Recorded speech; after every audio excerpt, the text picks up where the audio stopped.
Good morning, everyone. Thank you so much for being here. I'm very happy to start us off.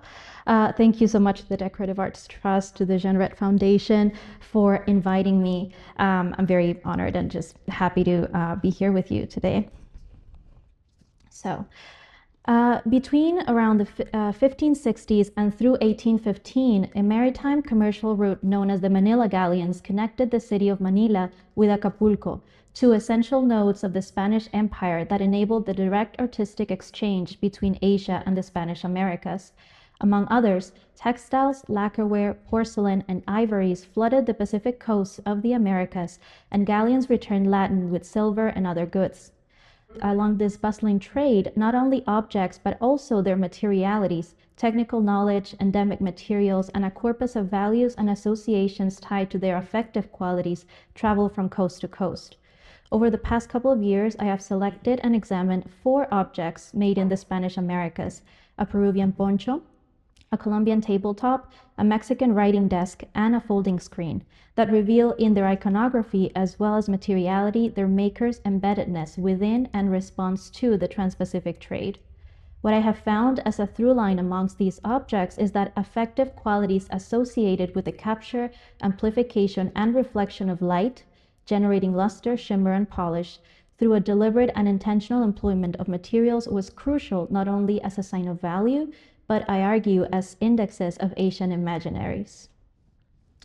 This past years, I was fortunate to conduct a series of research trips to European and South American museums and archives with the purpose of connecting this chosen core of objects to other artworks that resemble them, spoke about them, and generally helped me understand their stories better.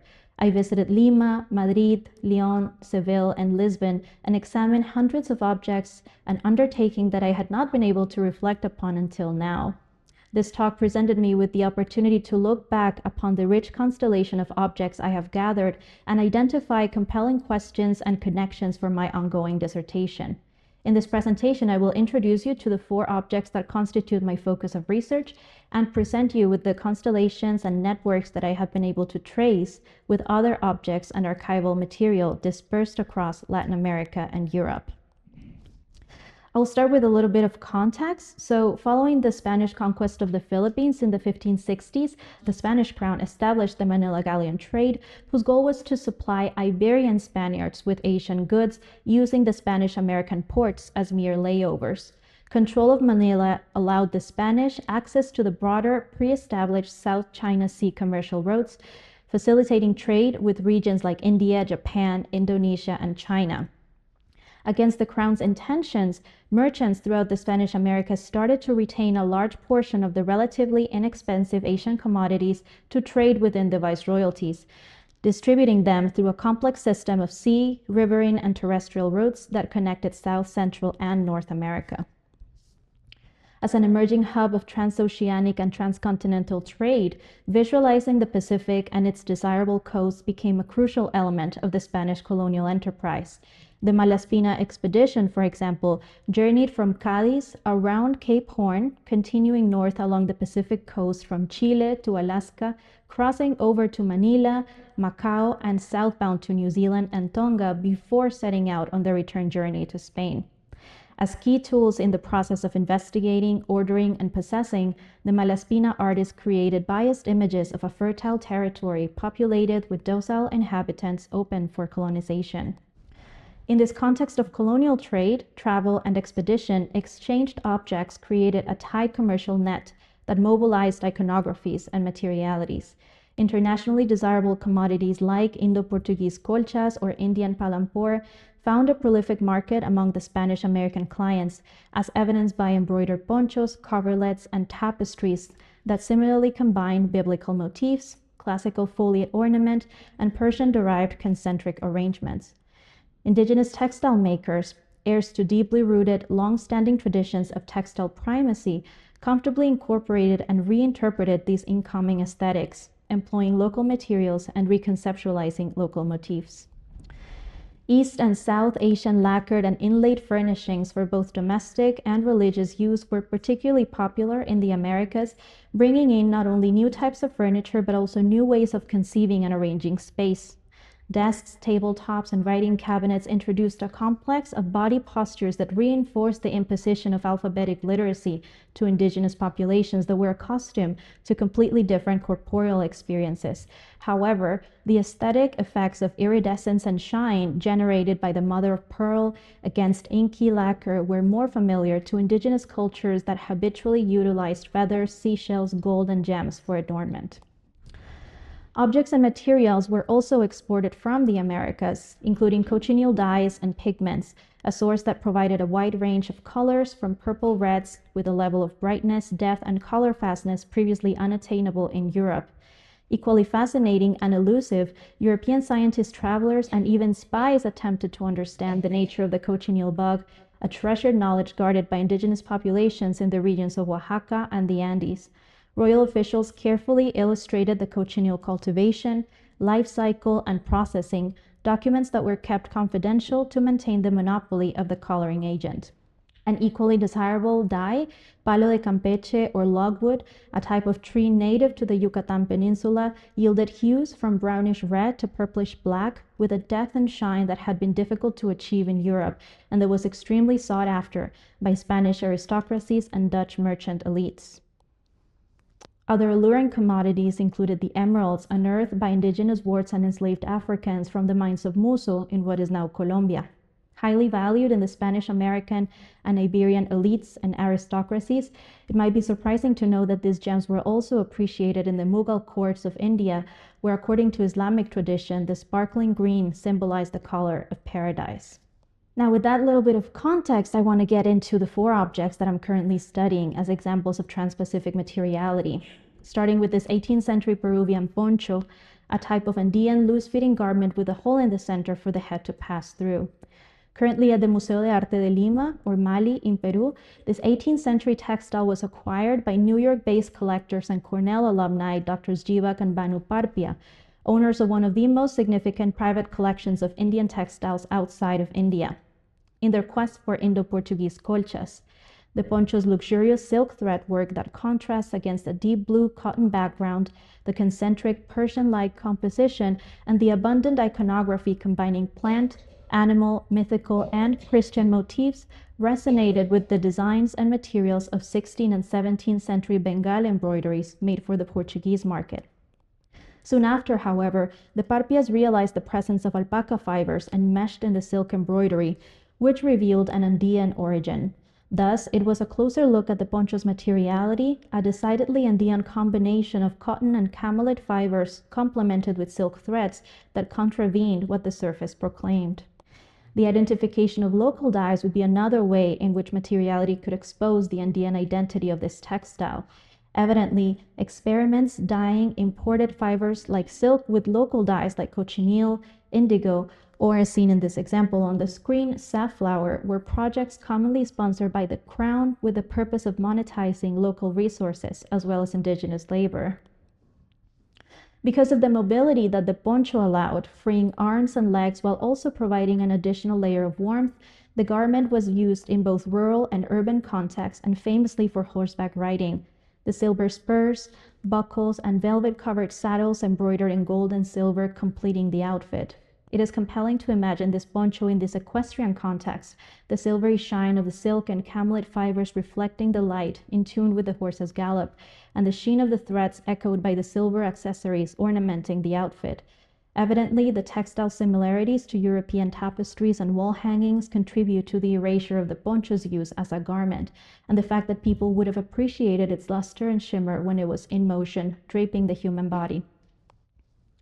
This composite textile also speaks of its intended audience, worldly consumers under the Spanish Bourbon regime, with highly developed textile literacy and aesthetic sensibilities to the effective qualities of fabric, the shine of silk, the smoothness of alpaca, the lightness of cotton, the allure of indigo blue. Emulating the sensuous and whimsical French taste of the 18th century Spanish court, the owner of this poncho understood and harnessed the status and sophistication carried on by the garment's cosmopolitan design. Examples of Indo-Portuguese colchas at the Museum of Decorative Arts in Madrid and the Museum of Lisbon illustrate the types of South Asian embroideries that Andean textile makers would have been stimulated by. Particularly interested in terms of shine is the example in the middle of a Bengali embroidery of light yellow tussa silk on a white cotton base, which showcases a way to achieve luster through contrast in fiber texture. The image to the right shows a Habsburg bedroom at the Monastery of El Escorial, about 40 minutes outside of Madrid, that was adorned with a Chinese silk coverlet and an Indo-Portuguese bed canopy, demonstrating not only the appreciation of East and South Asian textiles at the Spanish Habsburg court, but also the importance of the Americas as the geographical mediator that made possible the expedite arrival of Asian commodities to the Iberian Peninsula. Apart from Indo-Portuguese textiles, Chinese silks also arrived in the Americas in the form of embroidered, painted, and woven fabrics, both new and used. So-called Mandarin squares, embroidered or woven silk pieces with symbolic animal designs referencing office and rank, used during the Ming and Qing dynasties, became popular second-hand items. The type of auspicious creatures emblazoned in these badges resonate with the ones rendered in the Peruvian poncho, indicating the degree to which these rank badges and other silk fabrics informed Andean textiles. Although I had encountered loose Mandarin squares before, it was at the Museum of the Orient in Lisbon that I saw them for the first time in their original attire, sewn to the back of court robes. Finally, I was surprised to encounter an example of transmediality in reference to the concentric Persian design of the Peruvian poncho and the shimmering effects of the interwoven silk and alpaca in this extraordinary Peruvian feather tapestry. The three concentric registers punctuated by central and corner medallions have been rendered in colorful, iridescent, glossy feathers, a material that North, Central, and South American indigenous artisans had mastered millennia before the Spanish arrival. Now moving on to my second object, this is a fabulous tabletop from modern-day Southwest Colombia made in the distinctive technique of barniz de pasto. Rooted in indigenous pre-colonial knowledge, this technique employs the sticky resin of the mopa mopa tree, a species endemic to southern Colombia, which indigenous makers gathered, stretched, colored, and cut to create the intricate designs that decorated wooden objects. Populated by fantastical creatures, tropical animals, flowers in bloom, and stylized acanthus leaves, this tabletop is also a prime example of the importance of ornament and portrait prints as vehicles of stylistic and iconographic dissemination. Before the Spanish arrival, the resin was used to produce beads and probably to decorate gourds. Archaeologists have found examples in burial contexts, all of which showcase the natural color and translucency of the resin without any addition of pigments. Native to the tropical rainforest of the Amazon Andean Piedmont, the mopa mopa tree yields minute leaf buds covered in a translucent pale green natural resin. Unlike the sap used in Japanese lacquer, mopa mopa resin does not exude from the tree trunk. Rather, it is a protective secretion that guards the leaf buds from pining insects. As such, indigenous collectors with deep knowledge of the territory, plant cycles, and their response to weather changes harvest the resin at an early stage of leaf growth.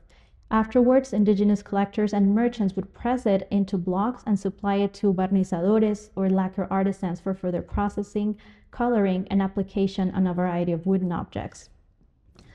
Amazon Andean masters found inspiration in East and South Asian lacquer, particularly because the plasticity, brightness, and color retention of the mopa mopa resin afforded the desired chromatic contrast between polished, dark backgrounds and colorful, metallic, or iridescent motifs that characterized Asian lacquer.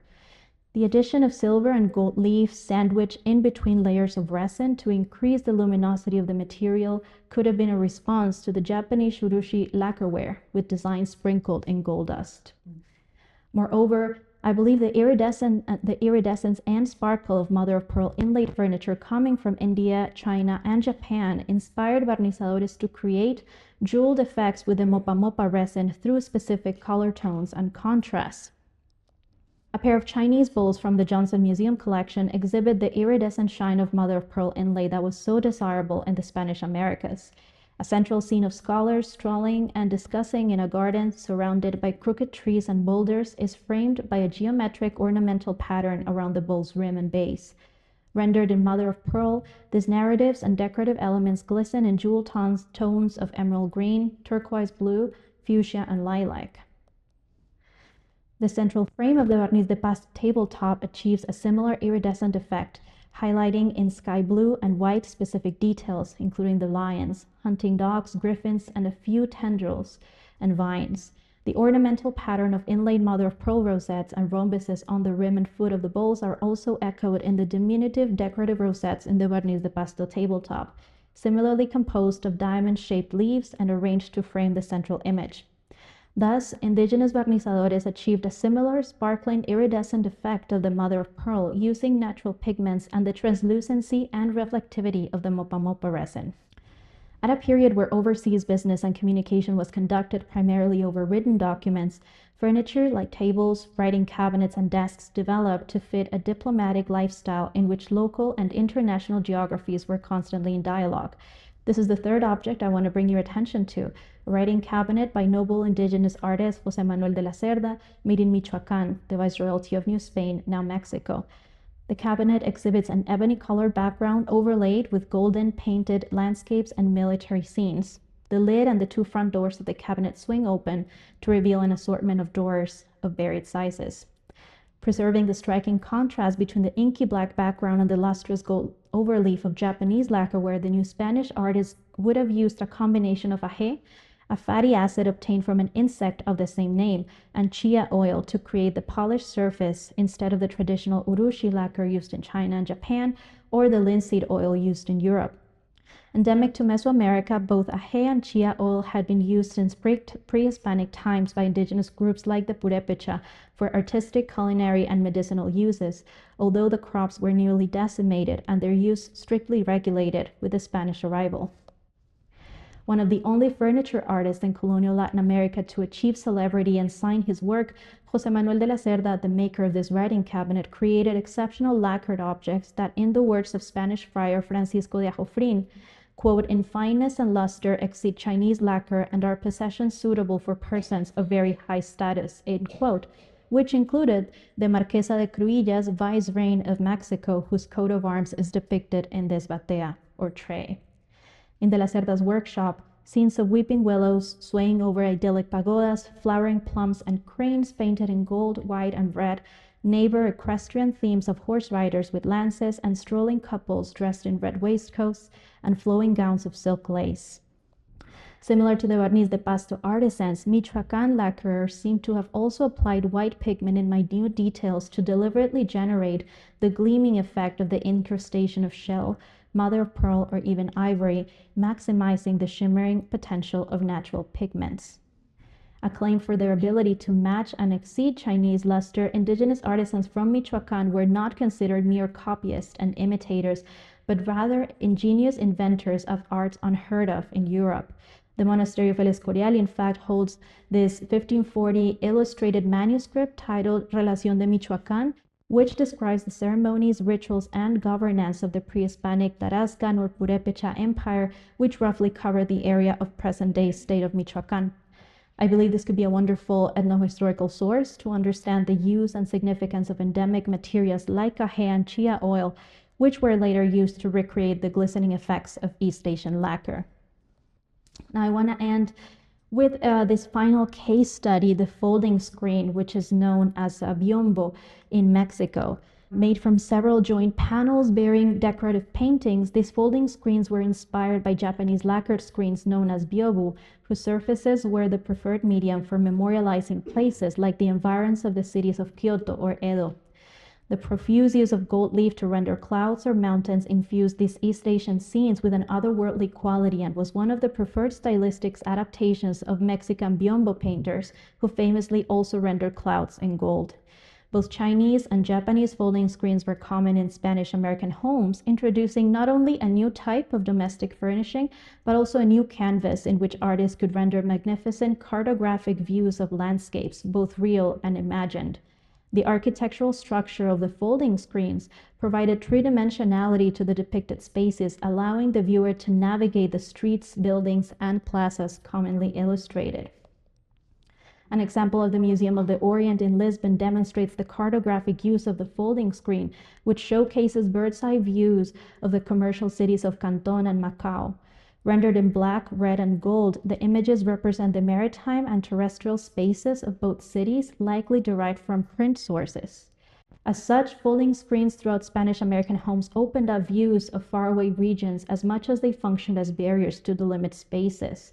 The prolific use of scintillating gold leaf to render East Asian territories amplified the screen's presence by capturing and reflecting candlelight, but it might have also alluded to the medieval conception of East Asia as a collection of mysterious and exotic islands filled with gold, an association that will later on be transferred to the Americas. Thus, luster, shimmer, and polish were not only effective qualities that reveal deep engagement with the Asian decorative arts, making their way over to the Americas through the Pacific, but they also materially embodied the enticement and allure that entranced Europe for centuries to come. Thank you.